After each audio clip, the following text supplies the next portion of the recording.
Paz, meus irmãos, Deus abençoe a vida de cada um de vocês. Muito obrigado por você se inscrever no nosso canal. Não deixe de curtir os nossos vídeos, comentar e compartilhar. Hoje nós iremos falar sobre uma interrogação que alguém me fez faz até um bom tempo já. E eu me lembrei agora e não posso deixar de gravar e dar essa resposta à pessoa que me interrogou. A questão é: o que a Bíblia diz sobre fantasma e assombrações? Aparentemente parece um tema engraçado, mas a Bíblia responde essa questão. E eu perguntei para ela o porquê dessa pergunta, dessa interrogação. Ela disse: é porque quando ela era criança, ela via espíritos de pessoas que tinham morrido. E na verdade a gente sabe que isso não é real, isso não existe, porque a Bíblia diz claramente no livro de Hebreus, capítulo de número 9, versículo de número 27, olha o que diz aqui: e como aos homens está ordenado morrerem uma vez, vindo depois disso o juízo. Não existe essa questão de alguém morre, o espírito fica vagando. Não existe. Aquele que morreu com Cristo vai direto, volta ao Pai, vai para o paraíso, e aqueles que morreram sem Cristo vai para o lugar de tormento, até a vinda de Cristo e o julgamento final. Então, esta é a questão. Não existe nenhuma comprovação bíblica de espírito de pessoas que morreram se comunicar com pessoas vivas. Não existe nenhum restauro bíblico para essa comprovação. Alguém até usa o texto de 1 Samuel, capítulo de número 28, do versículo 7 ao 19, quando a Bíblia vai nos mostrar que Saul ele vai consultar uma feiticeira para que ela se comunicasse com o espírito de Samuel e Samuel lhe desse alguma resposta.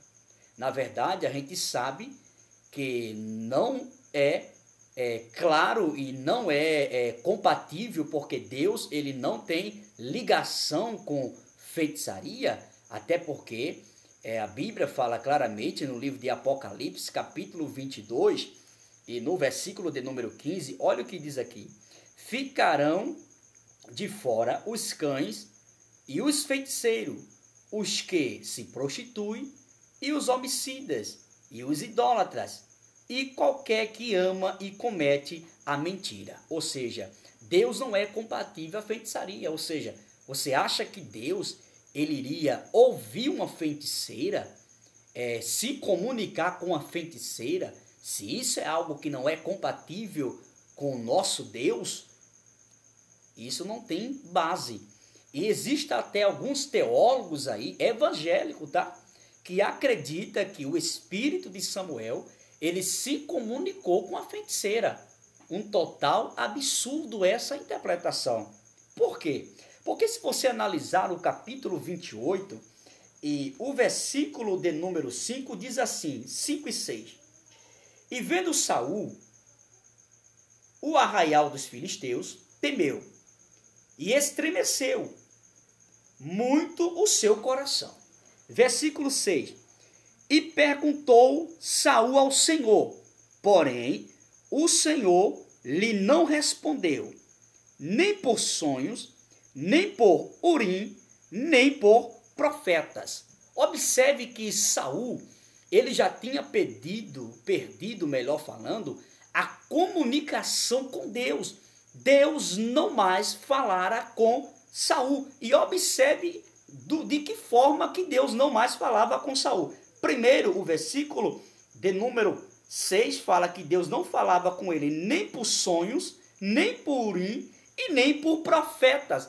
E como é que o profeta Samuel, depois de morto, o espírito do profeta, iria voltar para se comunicar com a feiticeira para responder ao pedido de Saul?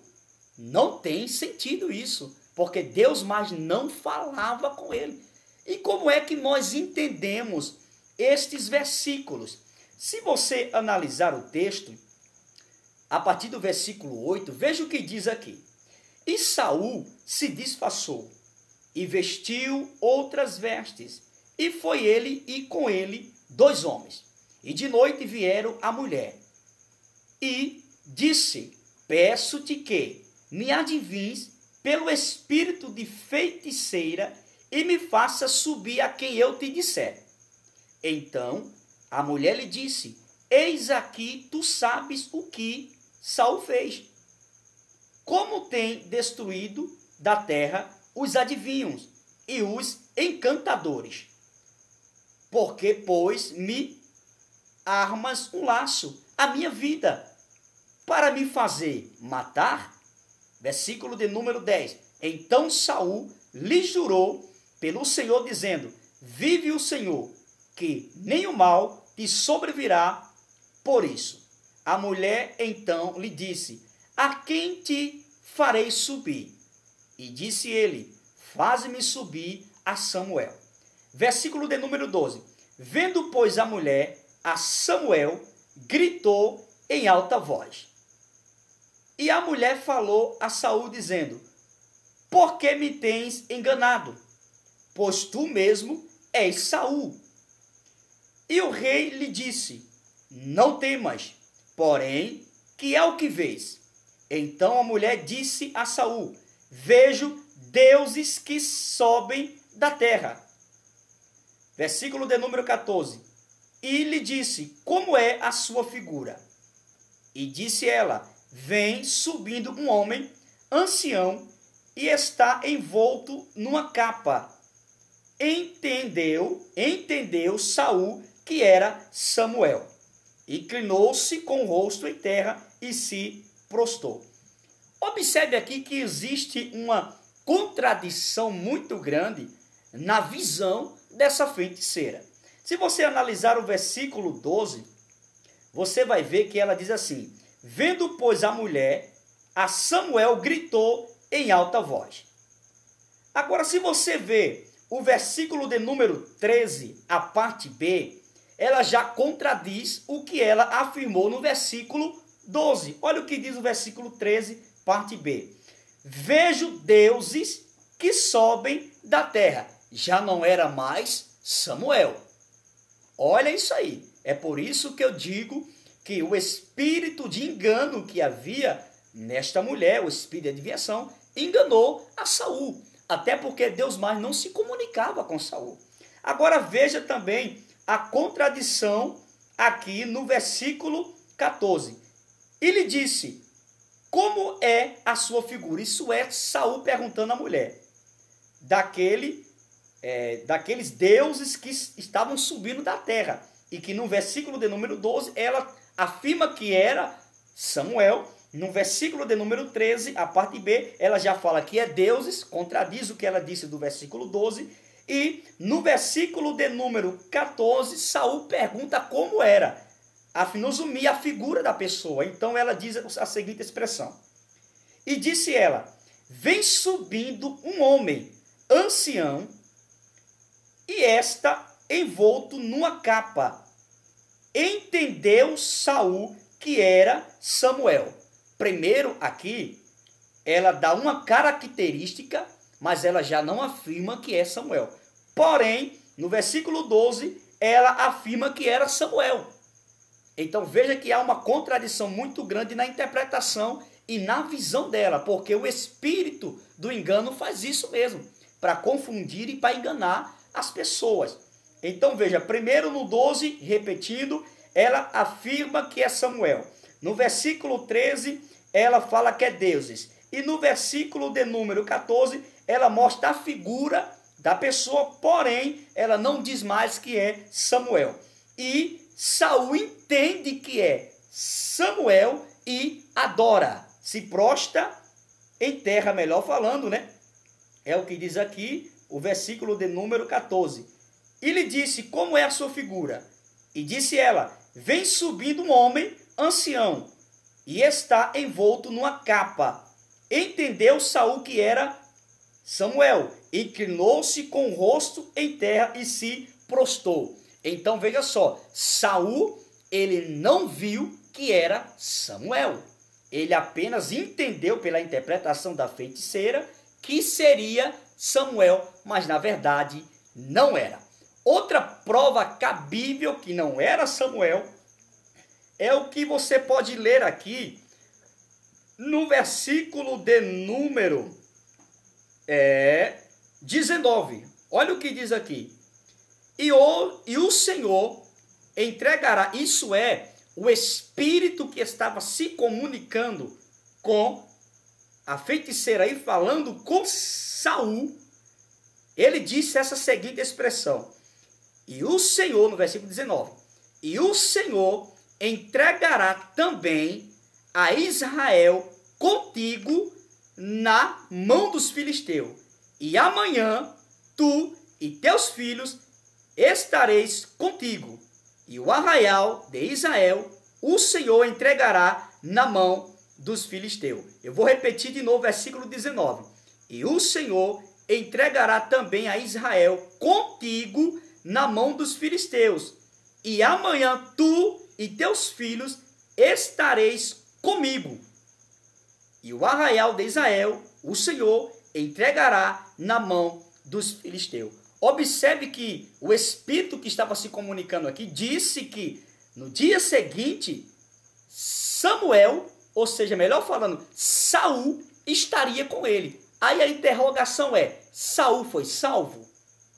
Claro que não. Então isso é mais uma prova cabível que era o espírito maligno que estava se comunicando com a feiticeira e falando com Saul, e não era Samuel. Porque a Bíblia mostra claramente que Saul, ele tirou a sua própria vida. Ele se inclinou sobre a sua espada, tirou a sua própria vida. E a Bíblia deixa claro que tal esse que assim faz, não pode ter salvação. Não herdará o reino do céu de nenhuma forma, porque ele se suicidou. Ele tirou a sua própria vida. Então, o Espírito aqui disse para ele que no dia seguinte ele estaria com ele. E na verdade isso se cumpriu porque não era Samuel, mas sim o próprio demônio.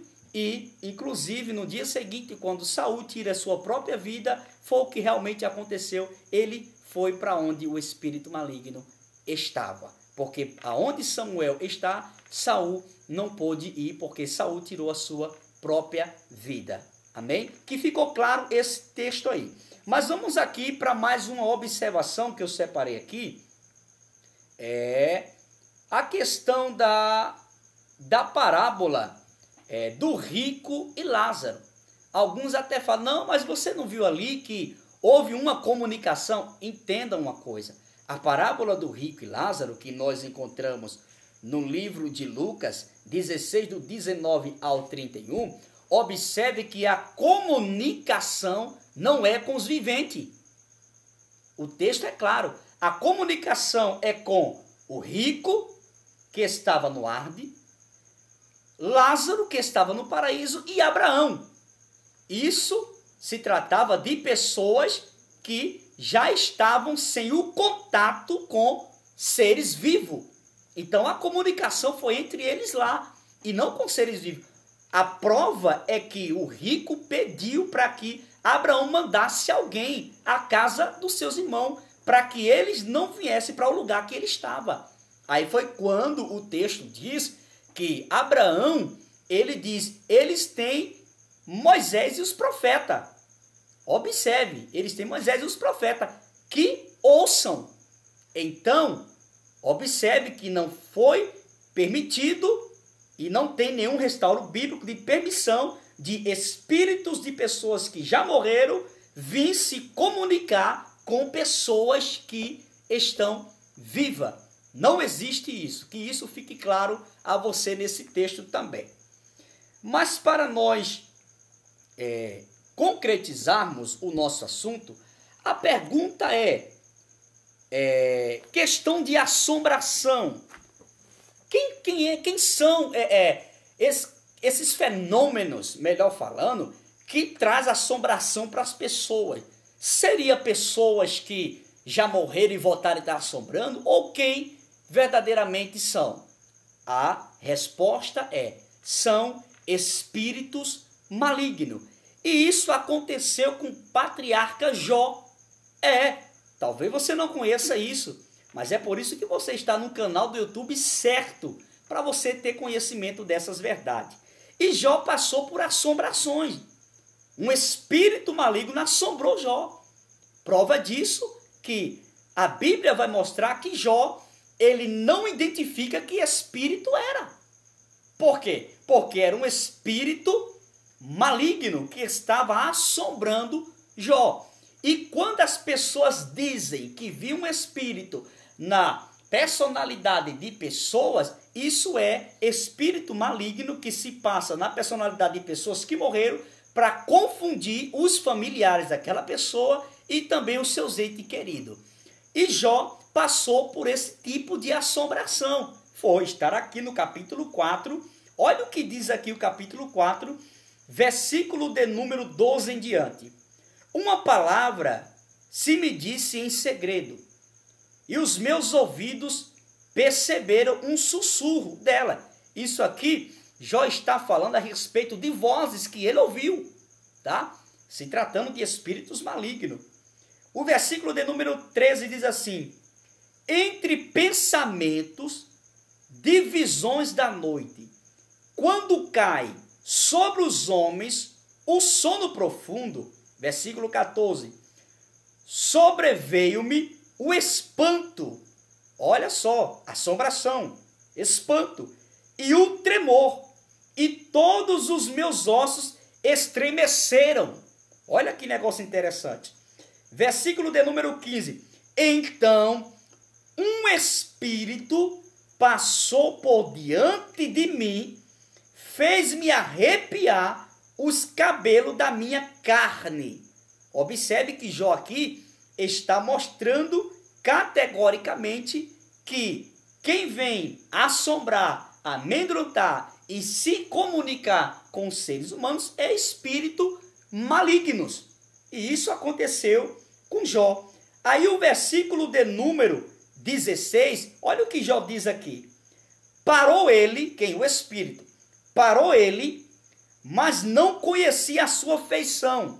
Jó não conheceu a sua feição, porque tanto o espírito ele vem para lhe assombrar, como também ele pode se manifestar em personalidade de pessoa para lhe confundir, para querer dizer que é o seu ente querido que está ali e não é. Vou repetir o versículo 16. Parou ele, mas não conhecia a sua feição. Um vulto estava diante dos meus olhos, e calando-me ouvi uma voz que dizia. Jó calou-se uma voz que dizia: seria porventura o homem mais justo do que Deus? Seria porventura o varão mais puro do que o seu Criador? Versículo 18.